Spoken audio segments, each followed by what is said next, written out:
Saboteur, directed by Alfred Hitchcock, came out in 1942. It's a classic wrong guy, the wrong place at the wrong time thriller, and I reckon is one of Alfred Hitchcock's more underrated films, particularly one of his most underrated from the 40s. And today we're going to talk about why we think it's a pretty damn good thriller.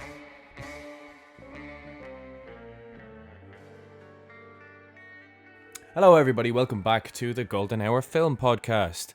I am going to get this out of the way early. Please, everybody, in order to support this podcast, you can do three things. One, if you're listening on Spotify, Amazon, or wherever you listen to, not Apple Podcasts, burn them to the ground, you can give us a good old-fashioned review, maybe a 5 stars if you fancy. If you're on YouTube, please do like the video.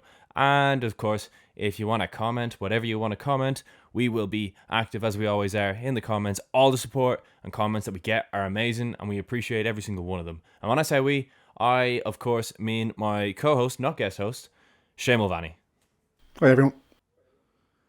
And yeah, we are back at it again with good old Alfred Hitchcock and Saboteur. But first, Shane, how are you? Yeah, I'm good, Harry. Feeling a little bit of a sore throat today, but we'll crack on anyway. How are you? Yeah, grand. We are soldiering through. Well, Shane, soldiering through. I'm absolutely fine, if I'm honest. But yeah, today we're talking about Saboteur, which is it's a definite Alfred Hitchcock film. In the same way Mr. and Mrs. Smith, God, I hate that film, didn't feel like an Alfred Hitchcock film. This definitely does. Definitely. This is, without question, a film that was definitely directed by the master of suspense. Yep. And I reckon we just hop straight into this film. What you reckon? Yeah, well, there's a couple of quick notes I wanted to say. The main couple of characters are played by Robert Cummings as Barry Kane and Priscilla Lane as Pat Martin. Apparently, Hitchcock wanted Gary Cooper or Joel McCrea from Foreign Correspondent. But Cooper wasn't interested in doing a thriller at the time, and McCrea did want to still work with Hitchcock, but he wasn't available, so that's why we got Robert Cummings. And his performance is a little bit maligned. We'll go on to talk about from Hitchcock, but I actually didn't mind it so much. So I just wanted to put that out there before we started, because it's interesting that the director is a little bit critical of his own lead actor's performance. So yeah. Yeah, Hitchcock's always was pretty blatant when he felt that his films didn't have stars in them and that the stars would have improved it, and this is one of those cases. He said, to paraphrase, that Cummings isn't a star, and that the film would have been better if it did have a star. That Cummings has a funny face, so whenever it's a dramatic scene or tense scene, Robert Cummings' amusing face detracts from those scenes. And overall, he is in fact a competent actor. What a compliment. A competent actor. You are competent at your job. But at least he didn't say what he said about Priscilla Lane. He just said that she was imposed on him and not the right type for an Alfred Hitchcock film. Ooh, scathing burn. Sorry, one other quick thing to bring up as well. Apparently, it's the first film in which Alfred Hitchcock's name is billed above the title, so it's a little bit of maybe a little growing sign that, yeah, exactly. It's a bit of a sign maybe that his name recognition he's starting to build a bit of a name for himself, our Alfred. So yeah, obviously another American film, another film about the war, similar to Foreign Correspondent. So it's maybe a sign that his name is starting to draw audiences in, as opposed to just the strength of the scripts alone. So yeah. And yeah, it's a proper American film. There's nothing British about this film. Hitchcock is finally 5 films deep accepted that he is in fact in America, in Hollywood, directing films. So yeah, this film has a killer opening shot and song. Sick. God damn. Cool as shit. That song by Frank Skinner. Good man, Frank Skinner. You did your job in that one scene alone. And just that opening shot of what I presume is just the wall of the factory and this shady character walking towards it as the credits play. Whoa, yeah. There is so many little shots laced in this film where I'm like, God damn it, Hitchcock is really figuring out who he is, and it's pretty cool to see. And yeah, so we meet our protagonist, and it's nice to say protagonist without having and actually to do this. mean it. Yeah, he's a likable guy. He's pretty likable. Yeah. So Barry bumps into a guy called Fry. Him and his mate Ken are walking through the factory. They're going to go get their lunch break, and they bump into a guy called Fry who drops a load of letters, and he also drops $100 bill, which at the time, well, it still is, but at the time was worth a lot of money. And Barry was not willing to keep the $100 because Fry, who was a bit of a dick, ran away with the letters, and Barry's like, nah, I gotta go return this. So he goes over and he says, Fry. Fry's like, how do you know my name? He's like, because you dropped a load of letters with your name on them. And Fry's like, all right, what you want from me? And he gives him his $100. And we're like, all right. And Fry doesn't say thank you. What a dickhead. Yeah. What a villain. I bet he doesn't turn out to be a Nazi or anything. And yeah, morally good thing to do from our lead actor. It's good stuff. Again, it's a good way to start off because, like, obviously we mentioned about Hitchcock being kind of critical of Robert Cummings' performance, but he does have what I'd call like a kindly face, like easily trustable face. Like he just seems like a regular Joe. Do you know what I mean? So, but it's a good way to start off the fact that, or trying to portray that he's a pretty decent dude. This dude. And then, hot damn, we are straight into it again with another killer shot from good old Alfred. Proper art house stuff here. We just see a wall and then a big old black cloud of smoke forming. And I know that doesn't sound like a lot, but when you watch the film, it looks and is shot so well, because this is how we reveal that, the factory is on fire. And Ken and Fry and Barry are like, oh, let's go put this fire out. Although it's a pretty big fire, so the fire extinguisher that Fry gives to Barry, who gives to Ken, is probably not going to do an awful lot. It actually does very little, because then we see a pretty brutal shot. Yes, 3 great shots already. Good man, Hitchcock. Of Ken literally just getting consumed by these flames. And you actually see the body like contort in the fire. It looks so brutal. And yeah, Ken's dead. New record. Yeah, killed in the Inferno. So yeah, we then see an investigation. A bunch of dudes from the government trying to work out what the fuck happened here. We see an old dude from the plant kind of trembling, and he's telling the investigation kind of what he knows. So he's dismissed, and then Barry comes in and he's asked a couple of questions, but then he's kind of told to go. So he doesn't really know what the hell's going on, but so Barry's trying to work out what the hell's going on. He goes to Ken's mom's house. Ken obviously being the person who died, he goes to Ken's mom's house and tries to explain to her obviously what he knows, because she's obviously, as you would be, she's distraught. She's beside herself. So yeah, Barry then just basically goes to a neighbour's house and he's trying to find a bottle of wine to calm her down, to try and nurse her through this difficult moment. And yeah, we see some government agents kind of pop up at her door then. Yeah, they start to question her as to whether or not she knows where Barry Kane, no relation to Harry, is hiding, because turns out that a fire extinguisher that he handed his best mate Ken was filled with gasoline. How they figured this out, I don't know. Yeah. Like, surely the thing's just like disintegrated, but anyway. And because she kind of knows that, he's got this nice, trustable face, and she probably knows him quite a while, because they are like literally best mates, him and Ken. Or they were. Ken's dead now. Yeah. So she kind of trusts him. So she actually tells the cops that she doesn't know where he is, because she is not convinced that this guy is the bad guy.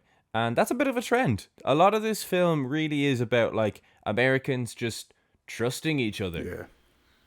Very much there's definitely a pretty big undertone. You couldn't even really call it an undertone of, let's all band together, guys, because we're still in World War II. Yeah, and similar to Foreign Correspondent, it's not the most subtle script you've ever seen in your life. It's quite heavy-handed at times. Probably works a little bit better than Foreign Correspondent even. Got there eventually. In those moments, just because of how likeable the protagonist is, even though Hitchcock wasn't a big fan of his performance. I liked him more than John O'Craze in Foreign Correspondent. Another thing they said was that Fry, who obviously gave Barry the fire extinguisher, is not the name of a guy who works in that factory. Yeah. There is no Frank Fry who works in the factory. Yep. Hitchcock film.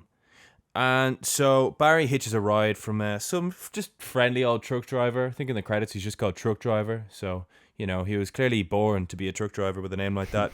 And they kind of get talking about all sorts of things. He hits his head off a fire extinguisher because, you know, fire extinguisher scene. He sees this big billboard that says you're being followed because, you know, he's being followed. And oh my God, he's being followed. Yes, the police are tailing him. It's on the radio. It's everything. He's already a bit of a celebrity, is our Barry Kane, because there is basically a manhunt for this guy already. Yep. Somehow it is like already in the news. I don't know what police commissioner was like, yeah, let's just like tell everyone. Let's just leak that this guy who is a suspect is definitely guilty and we'll hunt him down. So our poor wrong man character is very much on the run now. Also, that billboard that says you're being followed, the girl on it, just remember that. Yep. Because it's a huge deal. And also, in the truck before they get pulled over by the police, Barry remembers the name Deep Springs Ranch, which is where he wants to go. So that's going to be a pretty significant place as well.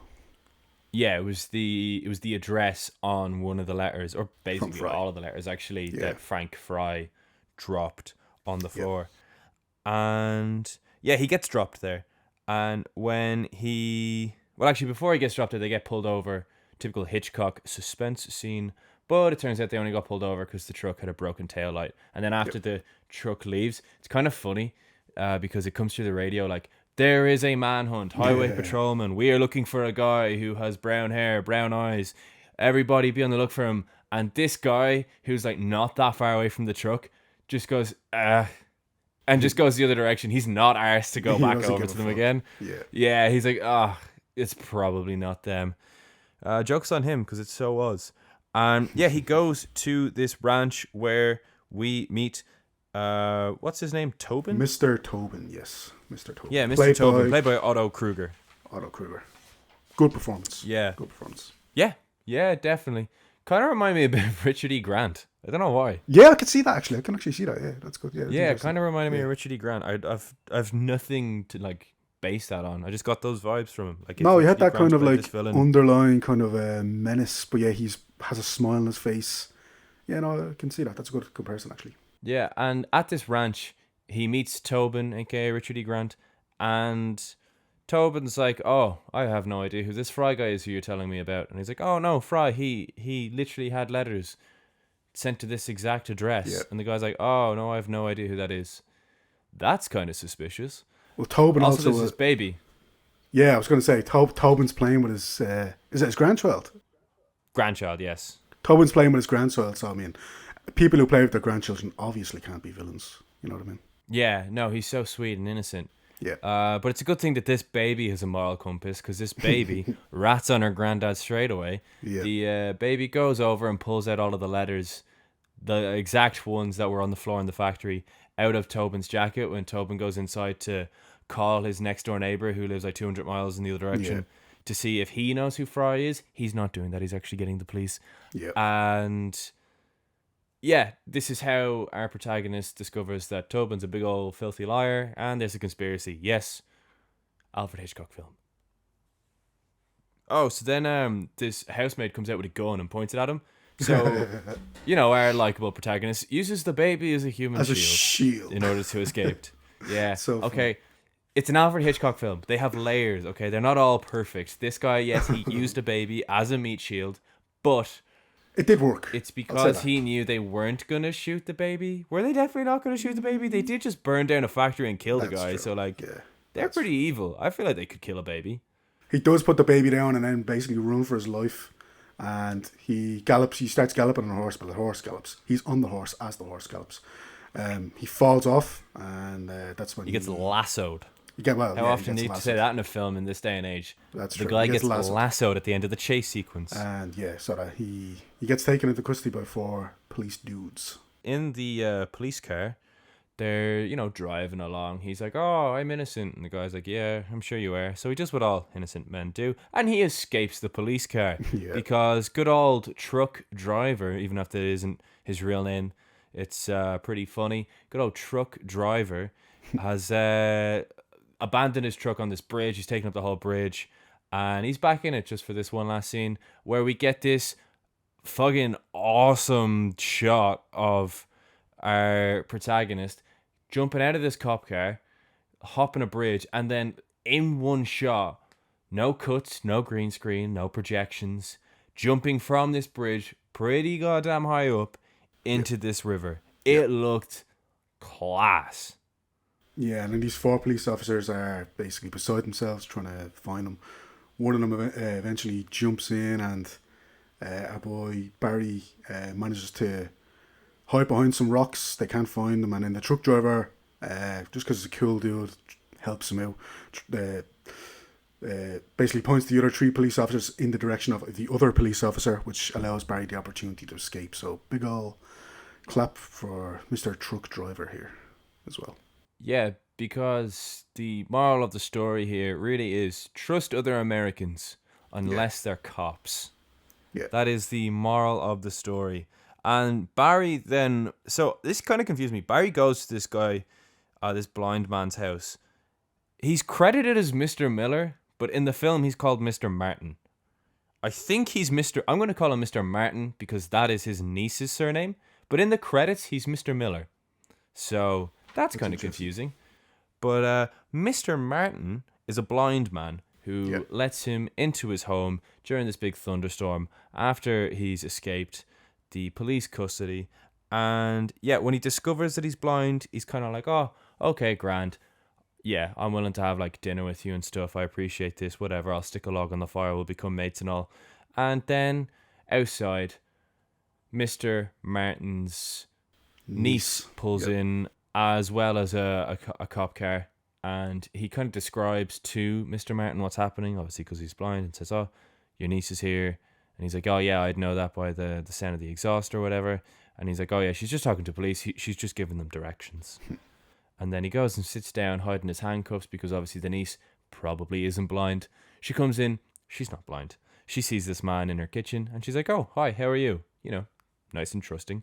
And she kind of is like, okay, cool, we'll have dinner together, whatever. Do you mind just passing me a plate? And then he gets all weird. Yeah. Because he's got handcuffs on and he doesn't know how to do this. Hitchcock suspense scene. And basically she catches him having handcuffs on. She's like, oh my God, you've let this fugitive in. He's like this big famous guy because I was just talking to the police and they asked me where he was and I didn't know where he was. But he's actually here. He's in our house. And good old Mr. Martin says, yeah, no, I know. Yeah. Because I could actually hear the handcuffs when he came in. And I recognized that he said his name was Barry, and I knew that was his real first name, but then he stuttered when he said his fake surname, so that's how I kind of pieced it together. Yeah. And that's a lot of piecing together, in fairness to him. Basically, the moral of the story again, Mr. Martin just says, listen, this guy is innocent until proven guilty, so I am going to trust that he's innocent. Yeah, so he pretty much those orders needs to bring Barry to the local blacksmiths, who he happens to be friends with, to get the handcuffs removed. She protests a little bit, but she doesn't really want to go against her uncle's wishes, so she reluctantly agrees. And in the car, she makes some small talk with him. She tells him that the blacksmith is just up ahead, but then she grabs his hands and she drags it around the wheel so that he can't escape. She tells him that they're going straight to the police station. Obviously, Barry's not too happy about this development. Yeah, and of course, that thing I told you to remember earlier, that key piece of information, the girl on the billboard's the same girl. Yeah. Crucial to the plot. So basically, she's meant to take him to the blacksmith. This all goes awry, and it results in the two of them just getting out of the car because she doesn't want to be in the car with this guy who she tried to turn into the police and failed. And he is trying to figure out a way of getting his handcuffs off. Alfred Hitchcock suspense scene. Because He's trying to get he's trying to get his handcuffs off by putting them into the engine. That's kind of dangerous, buddy. Meanwhile, she is trying to hitch a ride from this oncoming car. So here's the situation. If she can get this car to stop in time, she is going to say, this man has kidnapped me. And that is something he did do. So he is guilty of that part, in fairness. He's not guilty of the burning in the factory, but he did kidnap this woman in order to escape custody. So he is in trouble there. But also, if he does get done for that, he'll probably get done for everything else. Meanwhile, he's just trying his best to get these handcuffs cut off by using the engine of the car without cutting off his hands, and it's not really working, and the car's getting closer, and he's trying, and it's not really working, but the car's getting closer, and then the car gets there, and it drives off. So he's like, phew. And then another car comes instead from the other direction. It's like, oh my God, Hitchcock suspense scene actually goes a way that we didn't think it would. So he manages to get the handcuffs. Does he get them off? Yeah, he manages to get them off. Yeah. He cuts them in half here. They're still like on his wrists, but he cuts them in half here, grabs her, puts her in a car, and they drive off. And it's pretty funny. The second car that came, the old woman just goes, God, they must be terribly in love. Because that's what romance looked like in the 40s. Yeah. That's kind of scary. Funny but dumb. One. Yeah. Yeah, kind of like Foreign Correspondent. Just those dumb little moments of humour. Yeah, so we cut to the car sometime later. Looks like it's broken down, so they're kind of just hiding out on top of a hill somewhere. She's called, so things aren't going too well for them, but they see a bunch of trucks then in the distance coming along, so he basically drags her along to see what the hell's going on. She's not too happy about this. Turns out the circus troupe, so he jumps on, and she's protesting. So he manages to finally lift her up. She just says that she can't tell him basically if he's already gone. She can't get the police to arrest this person if he's already gone. So, but turns out these circus people are going to be pretty important in the fates of Barry Kane, because they turn out, just like a lot of characters so far, they turn out to be pretty kindly Americans. Yeah, because basically the circus troupe, they've all got their quirks or their individualities, but basically the one thing that they can't all agree on is what to do with these two folks who have just boarded their train. Yep. And now there's police coming. So basically they're kind of split. There's one guy and he's like, oh no, these guys are definitely bad news. We have to turn them in. There's another guy who's like, oh no, we definitely shouldn't. There's these two twins, and one of them's like, oh, turn them in. The other one's like, oh, don't turn them in. There's another woman who's just kind of sat there, and she's like, I don't care. I'm just getting paid to be here. Yeah. And it all comes down to the bearded lady. Yeah. The bearded lady must decide the fate of our two characters. And the bearded lady is kind and just says, I trust them. Because I trust her because she trusts him. Yeah. Yeah, she comes up with this pretty, cloying monologue, but it's also weirdly effective. I mean, you can't help but be swept along with it. She comes out with this whole speech that's obviously meant as a metaphor for the American involvement in the war. Basically, how we should all trust each other as good, decent human beings. We should look at the good in each other, and she's clearly trusted him. Look at the good in the Americans. Yeah. Yeah. So this person has clearly trusted Barry, meaning Pat Martin, the blind man's niece. So we should too, even though she obviously doesn't know at this point. Pat doesn't really believe in Barry's innocence. But the vote basically comes out that they should hide the two of them away. So they hide Barry in the carriage. They eventually manage to persuade the police he's not there. So the police go on their way. Yeah, and then I reckon at this point then on the train, Pat has finally accepted that maybe Barry is innocent. She's not all the way convinced he's definitely innocent, but she's like, yeah, he could be innocent. There's a chance. Yeah. So I'm open to that possibility. And that's kind of the last we see of the circus troupe, which is kind of sad because they were actually quite good. Yeah. But we go to Soda City, which is where earlier on, in one of the letters that the baby gave to Barry, it said that Frank Fry, the guy who burned down, or potentially burned down the factory, is meeting a guy called Nielsen in Soda City. So this is why they're going to Soda City, because they're going to try and intervene, or at least just kind of figure out what's happening at Soda City. And they get there, and it's a bit of an abandoned old village. Yeah. The city's a bit generous. There's a bunch of random dodgy stuff. We've a stove with a safe in it. We've a door with a hole cut into it. And if you put this telescope that's near it through the hole, you can see this dam. So, we're kind of piecing together this is a bad guy lair. Yeah. And these bad guys are planning on doing something to that dam. And then they hear a car pulling in. So Barry says to Pat, you just hide in the other room. I'll deal with these guys. And it's Nielsen and Freeman, this other guy, just Freeman. And he basically convinces Nielsen and Freeman that he's actually in on it. Yeah. He is one of the bad guys all along, and it was like all part of the plan for him to like be in the paper and whatever. He is supposed to get caught or whatever, and he needs them to help him hide now, because although he's kind of brought a lot of bad publicity to the organization, he still did what he was to duck for fire. Yeah, he manages to convince them that he did what he was asked to do, which is blow up this plant, kill a bunch of people, and create a lot of panic. Yeah, and Barry kind of continues this facade for quite a while, so long in fact that Pat actually escapes Soda City, because I think he actually even convinces her a little bit that he was kind of in on it. Yeah. So she escapes and she goes straight to the police. Good on her. She goes straight to the sheriff, and she gets her cup of joe, and she's just spilling the beans, and we'll not see Pat for a little while. But he being Barry is continuing this facade with the bad guys in the back of the car. They're going past the dam. It's like, we are saboteurs. Oh my God, name of the title. We are trying to bring down America from the inside. We're the bad guys. We're Nazis. Blah, blah, blah. World War II. Come on. It's an Alfred Hitchcock American film in the mid to early 40s. There's going to be those connotations if he does go all American. The last time we had this was, actually it was Mr. and Mrs. Smith, and that movie was a piece of ass. But before that was Foreign Correspondent, where he also went pretty goddamn, oh, say can you see. So, we're really getting into it in this film.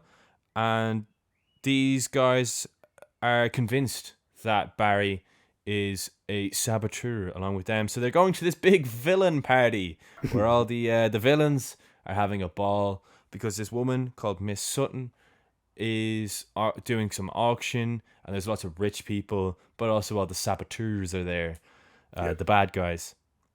And they get to this big old grand old house, Miss Sutton's house, and Barry's still like, I'm the bad guy. I blew up that factory. And they get into Miss Sutton's room. He meets Miss Sutton. Miss Sutton's like, right, what's the plan of action here? What are we going to do with the girl? And Barry's like, I'm a bad guy. Oh, wait, what girl? Yes. Pat is in the room. She has been kidnapped. Yep. Because that sheriff was a bad guy. Yes, the saboteurs also hired a local sheriff who is in their pockets. He tries to do this genius tactic of, when talking, pointing at a book that says escape whilst looking at her. No one else sees this, so much so that even Pat doesn't see this. So that plan was a pretty stupid plan, because actually one guy did see that. Tobin. Yes, Tobin has shown back up, and he is like, that guy actually has nothing to do with our plans. He's a big blagger. He's not in our payroll. You are an idiot, Freeman, for inviting him to the villain party. You're stupid. And also, we are probably going to have to dispose of these two, but let's not let that get in the way of our villain party. So let's go party. So the villains all go back down to the villain party, and Shane, go for it. Yeah, so Tobin's basically on the run. He says that he wants to try and escape. But anyway, we come down to the party, and Barry and Pat are trying to escape out the doors, but they keep seeing the doors blocked. They can't really, they're debating whether to tell people, but they're worried that no one's going to see them. So they tell one guy, and he's just like, you're fucking crazy. So they tell another person, and that person says the same thing. So they try and tell another person, no dice. So they don't really know what the hell to do. So passengers just announcing it in front of their home room, the whole room. But Barry says, no, a better idea would just be to act normal. So this is where we get the probably prototypical Hitchcock dancing in the ballroom scene where they finally kiss. Our two protagonists, they share their first kiss and declare their undying love for each other. But before this guy then basically asks to cut in and takes Pat away and starts a dance with her, or does he? Yeah, because in a funny sort of fish out of water scene, basically Pat's been taken away by some guy, and Barry ends up having to give this speech in front of the whole room. Bear in mind, this is now the third time that she's been kidnapped in like the space of about 15 on-screen minutes. So yeah, she's kind of an Indiana Jones heroine. She just very much can't help but get kidnapped. She just keeps getting kidnapped. Actually, the fourth time in the movie, because she did get kidnapped by Barry earlier. So this is the fourth time in the movie. Barry also kidnapped her. The fourth time in the movie up to this point that she's been kidnapped. And yeah, poor Barry has to give this speech whilst a sniper is pointing at him. Yeah. Sniper is fucking generous. It's a guy with a little pocket gun who is so far away that if he even tried to shoot Barry, I'm not convinced the bullet doesn't make it. I reckon it just dips into the floor. It's such a small gun, and the guy's hiding behind a curtain as well, so he can't see where he's shooting. But he is a sniper, and this sniper is pointing at Barry as he gives this speech, basically saying, "Oh yeah, Miss Sutton, she's auctioning off some bracelets and some jewels and stuff at this good old villain party." The look on her face is priceless here as well, because she's like, "Oh fuck," she clearly doesn't want to part with these jewels. Yeah, so then after his speech, Barry is taken back to Tobin, who basically receives a scalding patriotic lecture from Barry about how he's not a good American. Yeah. And these saboteurs who are trying to take the country down from the inside, connotations, are really hampering the country, and what the country needs is just a bunch of good old honest trusting Americans like all the other ones we saw in the film so far. So then some guy just knocks him out, and I was like, that's enough of that monologue. And so then we get one of my favorite lines in the film. So the next scene, the bad guys, and by the bad guys I mean like Freeman and two other blokes, are scheming about what the next sabotage thing that they're doing is. And they're like, oh, we're gonna blow up this ship, this big grand ship. We have to stick a camera there so that we can see, and then as soon as we see that it's taken off, Frank Fry will be the guy on the button who presses the button to detonate it, to blow up the ship as it sets off so that it sinks in the water. And Freeman just says, "Too bad we have to waste a good camera." That's a pretty good. That's a pretty good line. Yeah. Meanwhile, Barry escapes custody. Well, when I say custody, he's been kidnapped by the bad guys. He gets out, and through reading a newspaper, he clocks that their next plan must be to blow up the big ship that's being unveiled in the city. Which, you know, good on him. Any other man at this point could have just tapped out and been like, "Oh, I have had enough for one day." But no, this literal just every man, this ordinary guy, Barry Kane's like, "No, I'm going to take down this conspiracy. I'm going to go down to the dockyard and I am going to stop them from blowing up this ship." Meanwhile, Pat, who is also hostage, yeah, this is kind of stupid.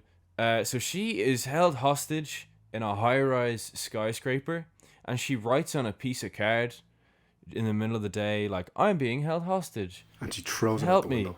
And she throws it out the window, this paper card, and it miraculously makes it down to a bunch of men who turn around and in broad daylight can see her turning on and off the light in this office room ages across the city in this high rise, and they're like, "Oh my god, these must be the same thing." So yeah, we'll get to her whenever she manages to escape. But in the meantime, Barry is still trying to figure out how to take down this conspiracy. So he goes to the bay, and he's like, "Guys, you have to listen to me. This conspiracy, they're going to blow up the ship.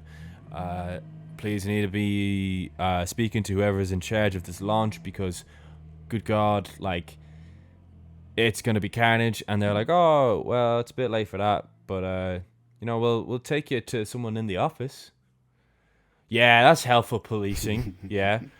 So he's like, no, that's a waste of my time because everyone will be dead by then. So I'm just going to go find this guy myself. And he does manage to find the van with the guy on the red button. In this case, it's actually a white button. But the guy who has the button, the detonator button.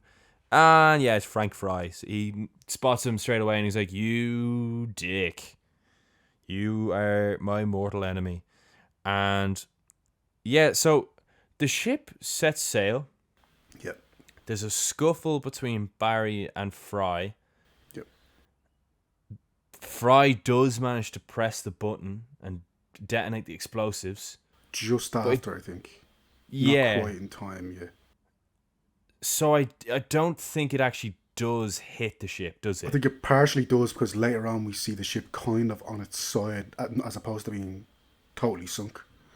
So yeah. Maybe partially worked, but not to the extent that was in the plan, really.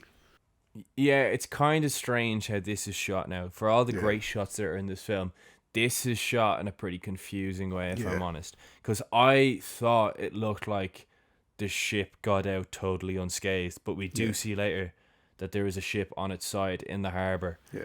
So Barry was actually taken hostage by Fry and some goons, put into the back of a car, and then they basically pull up to like some sort of warehouse looking thing.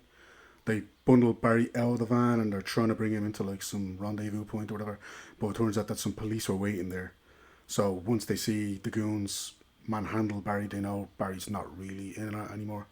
That's when the police start to go in pursuit of Fry. That's then where we get the whole cinema shootout scene, which is actually a pretty good scene. It's a tense scene. So yeah, that's when we get to see the whole kerfuffle with Fry and the police. Yeah, and then Pat and Barry kind of meet back up for a split second, and they're like, chase after that Frank. So Frank Fry is in a car, and Hitchcock said he got some shit for this. So in 3 shots, Frank Fry's in the car, then he looks out and sees the ship on the side, and then looks back and smiles to himself. And apparently the Navy got in contact with Hitchcock because they were pissed about how it depicted that the Navy were like incompetent and that they couldn't have prevented this. It's a film, lads. Exactly. Relax. Frank Fry manages to escape to this boat that's going to the Statue of Liberty. Yeah. Because we're in America, it's World War II, trusting Americans, all that stuff. Of course, this film has to end at the Statue of Liberty. And Pat, in fairness to her, she actually manages to track down Frank Fry first, so she gets on the boat with him. They get to the Statue of Liberty. She kind of pretends to flirt with him to try and keep him in the Statue of Liberty as long as possible so that the police can catch Frank Fry. Frank Fry then realizes this because she calls him by his name, and then he starts freaking out. And by this point then, Barry and the police have caught up to the Statue of Liberty, and yeah, basically Frank tries to climb out the Statue of Liberty and climb up to the torch, and Barry chases him up there, and then I don't know really what I make of this visually. So this is the climax of the film. Visually it's great, but I feel like nobody's performance in this last scene is particularly good, and the lack of music actually heightens that the acting's not very good in this scene. 100%. It's a bit of a wet fart of an ending because it looks great. It does. The shots are perfect. Yeah. But the acting and the lack of music doesn't work. You need one or the other. You either need music or you need acting. Well, Barry Barry hits Fry and with not particularly hard blow, and he just falls over the edge. So Barry climbs out and he's trying to. Fry is doing the whole Hans Gruber thing where he's holding on for dear life, and Barry's trying to save him, to be fair to him. Barry's trying to lift him back up, and Fry is promising, if you save me, I'll clear your name. So a little bit of a hint of redemption-ish, even though he's a Nazi bastard. But it's the lack of music doesn't help at all because it's just a bunch of silence for a long stretch. which doesn't help because we talked about earlier about Hitchcock not being a huge admirer of Robert Cummings' performance, and this is probably the scene where I could most agree with him in the film. It's not a great performance. Yeah, the acting's not great in this scene at all. And yeah, basically Fry, again, visually this is great, don't get me wrong. Yeah. But Fry's sleeve rips, which is what Barry was holding on to, because literally it's like he's holding on by his fingernails, and Barry just says, without acting, he just goes, "Oh, I'll grab your sleeve." Yeah. Like, that's like the line delivery. And then he grabs the sleeve rips. Frank Fry falls from the Statue of Liberty. Yeah. And that's basically it. Yeah, I mean, it's kind of that's where the film pretty much ends. We talked last week about in Suspicion that being a letdown of an ending. It's not as outwardly terrible of an ending, but it's just a bit of a letdown, really. Because narratively it makes sense. It does, at least. It does, yeah. Like, but the performance isn't great at all. Again, it's a pretty good thriller up until that point, and it's not a terrible ending, but it's not worthy really of what we've seen. We should also mention, by the way, that 70% of this movie is basically an American remake of the 39 Steps, but I prefer the ending of the 39 Steps personally. Yeah. Yeah, the 39 Steps definitely feels like a much more complete film. Yeah, better performances as well. Yeah, definitely. A lot of people also seem to link this to Sabotage, I think just because the names are similar. I don't know. I actually maybe prefer this to Sabotage. I think they're probably both on the same level. If you've not seen Sabotage, it's a good film. We talked about last week, or in the last Hitchcock episode, the milk scene from Suspicion, and how it's the standout scene. Like, Sabotage has the bus scene, which some people are like, whoa, you like the bus scene? That's really dark, but it's the best part of that movie. It's the most memorable part of that movie. It's the best shot part of that movie. It's the most tense part of that movie. It's the bus scene. Yes, I can't say I enjoyed the bus scene, because that would make me sick in the head, but it's the best and most memorable part of the film. And yeah, that's where it's a strange one with Hitchcock, because he has moments of brilliance in a lot of his films, the majority of his films. And some of them he manages to also layer a good narrative and good performances and good characters around these moments of brilliance, and sometimes he doesn't. And this is one of them ones where there's a lot of brilliant shots, and it's just a pretty standard Hitchcock wrong guy, wrong place, wrong time narrative. It's a good version of that narrative, I must say. But ultimately, it's certainly not a perfect film.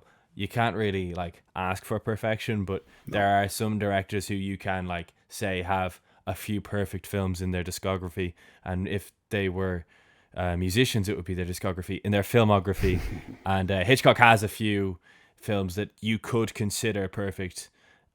So yeah, I don't think it's too remiss to then say that the times where his films are definitely not perfect are still good films. They're just not that high up in my Hitchcock rankings. I don't know what you think. No, I agree. I mean, I mentioned 39 Steps. You can see, I mean, it's kind of, like I said, for a long period, it's just an American remake of the 39 Steps. But you can see how the 39 Steps and a lot of the shots in that influenced this film.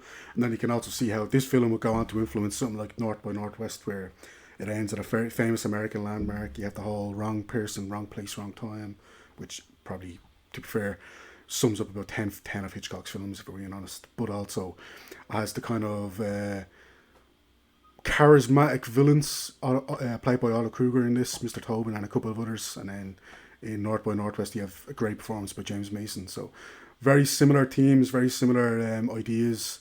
So you can see, if you're a fan of North by Northwest, it's a better film than this is. But you can kind of see some building blocks that he would go on to use. You can see how he was kind of playing in the same sandbox in this, how certain shots and certain ideas he would go on to use to better effect, really, in some of his later films, such as North by Northwest. It's a shame. What should you give this out of 5 out of interest?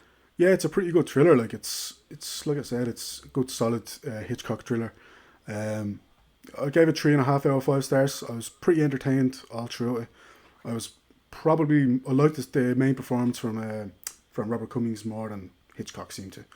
So it's nothing that's like out of this world great, but it's just a good solid thriller from Hitchcock. Good reliable thriller that you can sit down and have a good time with. Yeah, so I gave it a 3.5 out of 5. I definitely think it's like upper mid card Hitchcock. He's like this film's like contending for the Intercontinental Championship. It's not the Intercontinental Champion, but like he's in the scramble, you know. It's definitely a good film. I would definitely recommend it, especially if you like your thrillers, if you like your Hitchcock films. I think it's one of the more underrated ones because like it really doesn't get talked about ever at all. So just like based on that alone, I'm like, yeah, no, this film does deserve more credit and more mentions because like it does the Hitchcock formula well. So if you like the Hitchcock formula, there's no reason that you shouldn't watch this film. It is pretty damn Hitchcock. It really is a Hitchcock film. Yeah, it's a good, like I said, good solid film. If you're a Hitchcock completionist, I think you'll get a lot out of this. And if you're not a Hitchcock completionist, you'll still sit down and watch a decent thriller. Kind of similar to Foreign Correspondent in its wartime propaganda stylings. But like I said earlier, it's probably a little bit more effective, in my opinion, at that kind of stuff. And yeah, no, Saboteur. Thank you very much, guys. Obviously, again, said it already, but you know, if you're listening along, please do review, rate the podcast if you can. If you're watching along on YouTube, likes are appreciated, shares are appreciated, comments are appreciated. And yeah, I have everything in a nice little playlist now as well. If you want to just kind of listen to some of the older episodes or watch some of the older episodes as well, feel free to just stick it on in the background as well.